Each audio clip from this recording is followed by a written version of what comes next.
궁금한 게 이 책에서도 제가 이제 쭉 그 미래 먹거리 대한민국 위기 그 기회의 시간을 이렇게 잡고 얘기를 하셨는데 네.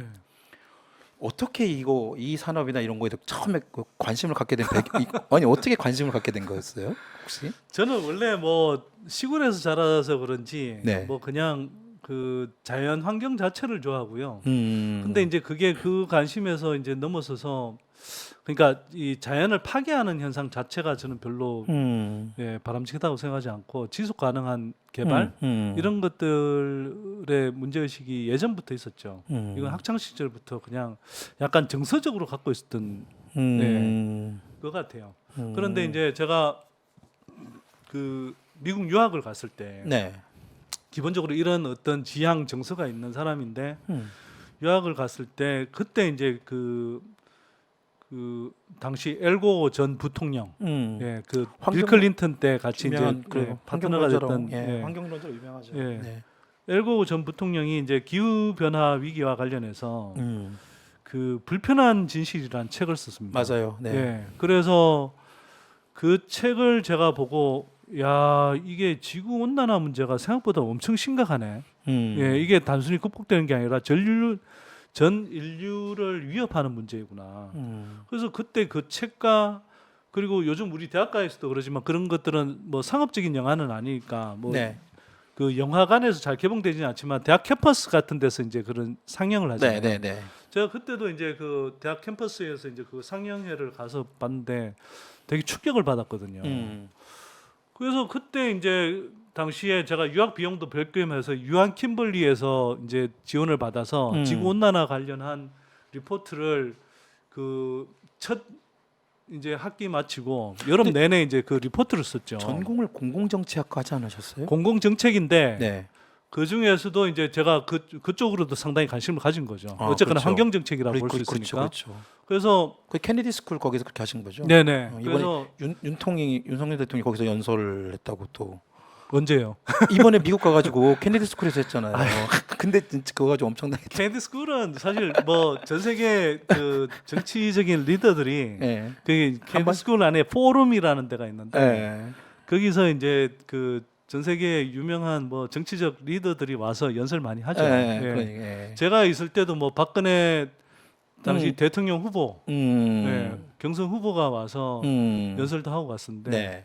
그때 알겠습니다. 예, 여튼 여담이고요. 예. 그래도 그래서 이제 이제 지구 온난화 문제에 관심을 갖게 됐고 그리고 그 다음에 이제 뭐 에너지 정책이라는 수업도 들었고 네. 예, 그래서 이제 그때부터 관심을 가지게 된 거죠. 그렇군요. 그래서 네. 이제 이게 지구 온난화 문제를 해결하기 위한 관심을 꾸준히 가지다 보니 거대한 에너지 전환이 필요하고 에너지 전환을 하려면 특히 교통 분야에서 네. 이 전기차와 배터리는 필수적이다.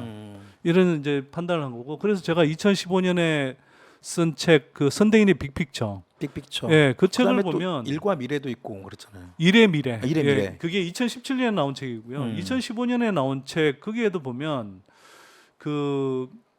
그때부터 벌써 이제 제가 거기서 되게 주목해야 될 그 산업 중에 하나로 그린 인더스트리를 이제 표방했고 거기에서 핵심적으로 전기차 그리고 배터리 산업이 주목해야 된다 이야기. 그때 당연히 테슬라가 이제 시장에서 엄청 약진할 거다 네. 이런 이야기 했고 그 다음에 이제 국내에서는 그래서 당시에 이제 분할되기 이전에 LG 화학, LG 화학, 삼성 SDI, 그 다음에 뭐 이런 2차 전지 소재 장비 업체들 주목해서 봐야 된다 이런 이야기 그때부터 했었죠. 그때 예. 당시에 2차 전지의 뭐 장비 소재 업체 같은 경우는 거의 뭐 잘 모르잖아요 사람들. 사람들이 그때 워낙 사실은 그때는 약간 태동기 비슷했는데 그렇죠. 그때는 이제 막 그때는 준비하고 왜 할 때. 그래도 이제 사람들 좀 주목을 해야 된다라고 제가 이야기를 했냐면 이게 중국 시장이 중국이 먼저 네. 이게 중국은 이제 기존의 내연기관차에서 전기차로 빨리 전환해야 되는 이유가 크게 두 가지가 있었는데 하나는 일단 대기오염 문제가 너무 심각했어요. 네. 급속한 산업화 과정에서 이 대기오염 문제를 해결하지 못하고 이제 그냥 이른바 그 공해 산업들을 엄청나게 이제 막 키우다 보니 대기오염 문제가 되게 심각했는데 이걸 해결하기 위해서도 기존의 내연기관차에서 전기차로 빨리 전환할 그 필요성이 있었고 네. 또 한편으로는 중국이 기존의 내연기관차 산업에서는 자기네들이 아무리 따라가려고 해도 이렇게 그 이른바 그 첨단 산업화돼가는 그런 자동차 산업에서 앞서갈 수가 없었거든요.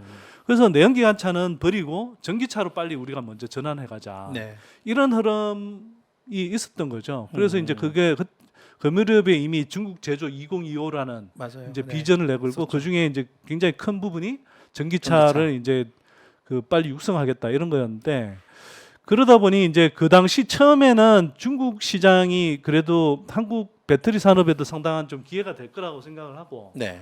국내 배터리 산업들이 이제 그 중국향을 향해서 많이 이제 이 준비를 했죠. 근데 결과적으로 보면 중국이 빗장을 걸어 잠갔잖아요. 그랬습니다. 그런 면에서는 참 중국이라는 나라가 그 패권 국가가 되기가 참 패권 국가의 리더십을 발휘하기가 참 힘든 나라예요. 제가 보기엔 자기네들 산업만 키우고 자국 산업 중심으로 그렇게 이제 가겠다는 건데 최근에는 그래서 네. 중국 전기차 업체들이 지금 문 닫고 네. 너무 과열 양상의 지금 그 양상 속에서 네. 오히려 지금 엄청난 구조조정과 함께 그러니까 이게 문을 중국 전기차 닫고 시장의 있습니다. 특성이 뭐냐 하면 네. 그 초기부터 해서 정부 주도로 네. 정부의 어떤 막대한 보조금이나 그렇죠. 이런 뭐 어떤 그 세제 혜택 이런 것들을 중심으로 이렇게 산업을 키우다 보니 네.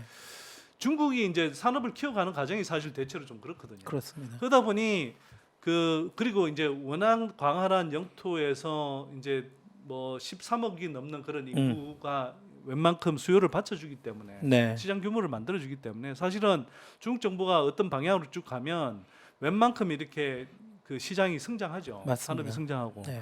근데 이제 한편으로는 이제 기업들의 모럴 해저드가 현상이 네. 생기죠. 네. 그러니까 중국 정부가 웬만큼 받쳐주니까 네. 실제로 실력이 없거나 그 기술이 안 되는 업체들도 너나 할 것 없이 뛰어들고 네. 그 보조금 따먹기 경쟁을 하고 네. 그러다 보니 주기적으로 이렇게 보면은 어떨 때는 이렇게 막 정부가 막 푸시를 할 때는 막 많은 업체들이 네. 예, 과잉 이제 뛰어들어서 전기차든 배터리든 과잉 공급을 하고 맞아요. 예 근데 이게 이제 시장이 조금 뭐 경기 침체가 온다든지 또는 정부가 이제 그 보조금 지급을 중단하거나 네, 줄이면 네. 이제 이게 공급 과잉이 되고 이 흐름들이 계속 이어져요 지금도.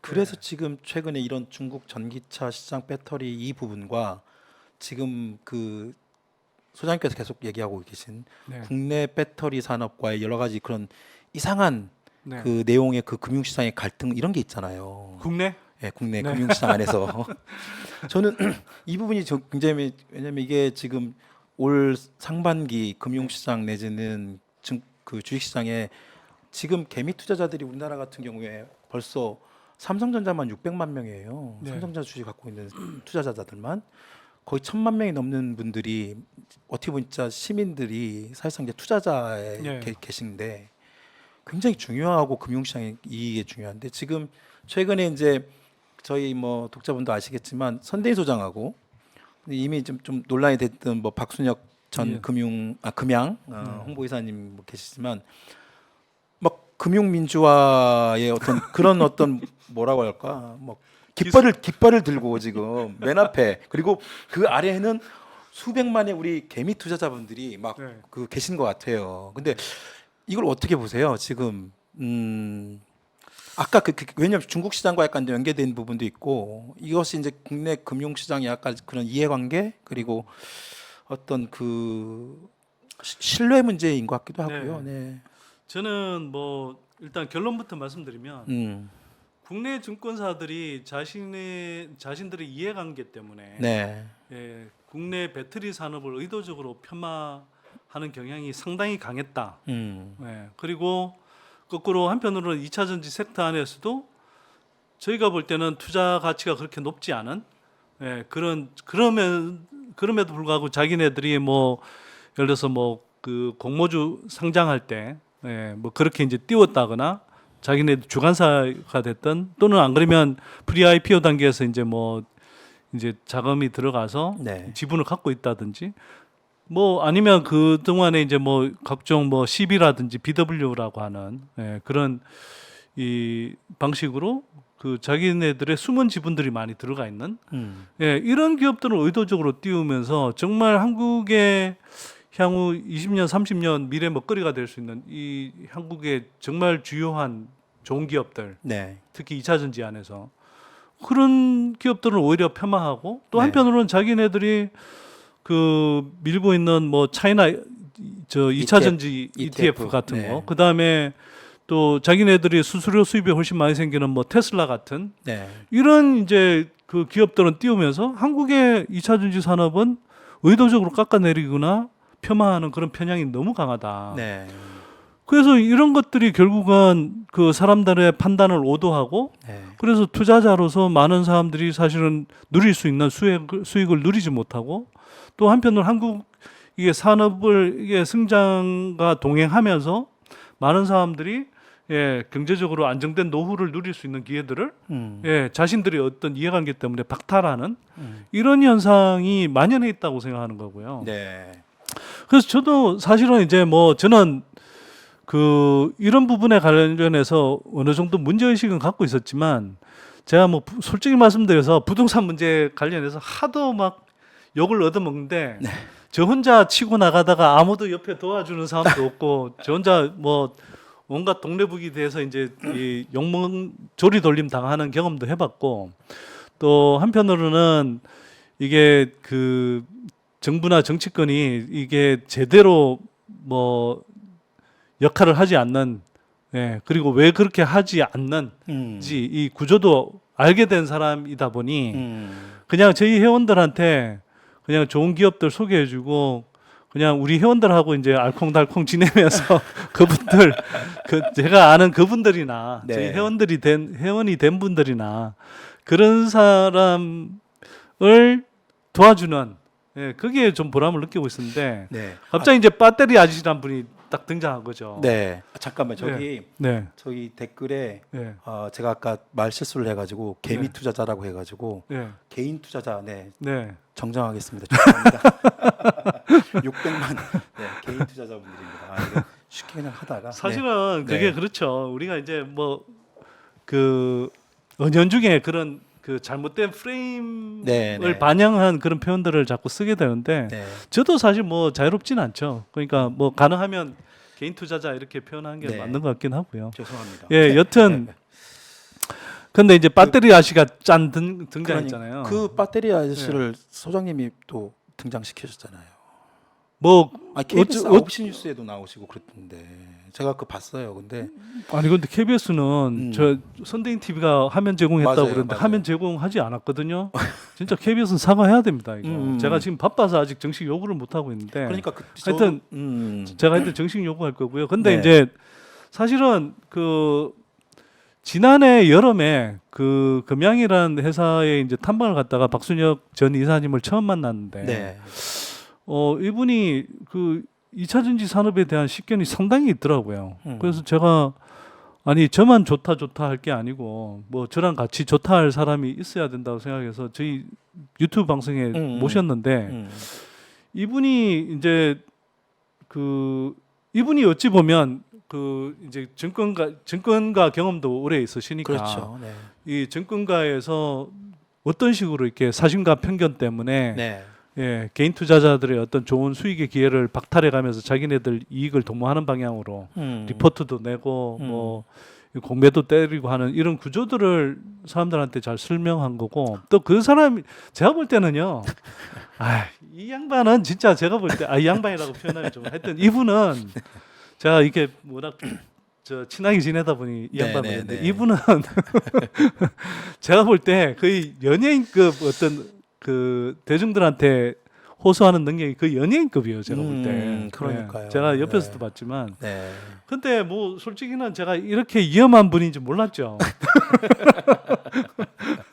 그래서 처음에는 그냥 뭐 2차 전지에 대해서 좋은 식견을 이제 제공해 주는 분 이런 정도로 생각하고 같이 이제 방송을 했는데 이분이 가면 갈수록 위험해지고 가격해지고 근데 이야기를 들어보면 대체로 다 맞는 이야기고. 맞아요. 네. 저는 그렇게 생각하거든요. 네. 이게 저라는 사람은 기본적으로 유불리 이런 걸 잘 따지기보다는 그냥 그 어떤 사람이 이야기하는 것이 대의명분에 맞고 네. 이 사회를 위해서 필요한 목소리라고 생각하기 때문에 하면 그걸 도와주는 게 저는 맞다고 생각하는 거고 네. 이분이 이제 그래서 어쩌다 보니 막 그 정말 한편으로는 순식간에 이제 스타가 되고 또 2차 전지 산업과 관련해서 이제 사람들한테 널리 알리는 네. 대중성을 이제 획득하게 됐는데 그래서 이분을 이제 뭐 선대인 TV에서도 자주 모셔서 이제 계속 방송을 했고 네. 또 이분 스스로가 이제 워낙 뭐 입담이 좋으시고 하니까 뭐 굉장히 많은 유튜브 채널에 나가서 네.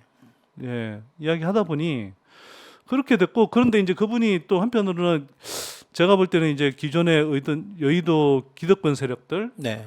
이제 공격하는 측면도 많이 있잖아요. 그렇습니다. 그러다 보니 이제 일종의 전선이 형성된 거고 네. K-배터리 산업을 관련해 사실은 이게 전쟁이 생겨날 이유가 없잖아요.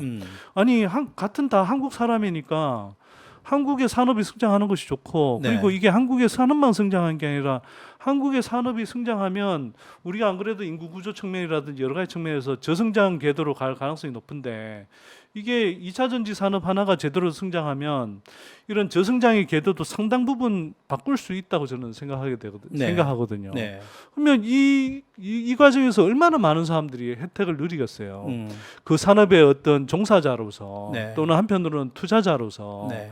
얼마나 많은 수익을 누릴 수가 있는데 이걸 의도적으로 폄하하는 사람들이 있으니까 이게 전선이 형성이 되는 거잖아요. 그래서 제가 이제 그분 옆에 있다 보니 저도 이제 주목을 받게 된 거고 또 어쩌다 보니 저도 이제 K-배터리 전쟁이라는데 이제 끌려 들어가서 지금 의도치 않게 저는 원래 조용히 좀 지내려고 그랬는데 또 이제 뭐 그냥 어찌 보면 그런 뭐 사람들 이목이 쏠리는 네. 예, 뭐 그런 자리에 서게 된 거죠. 뭐.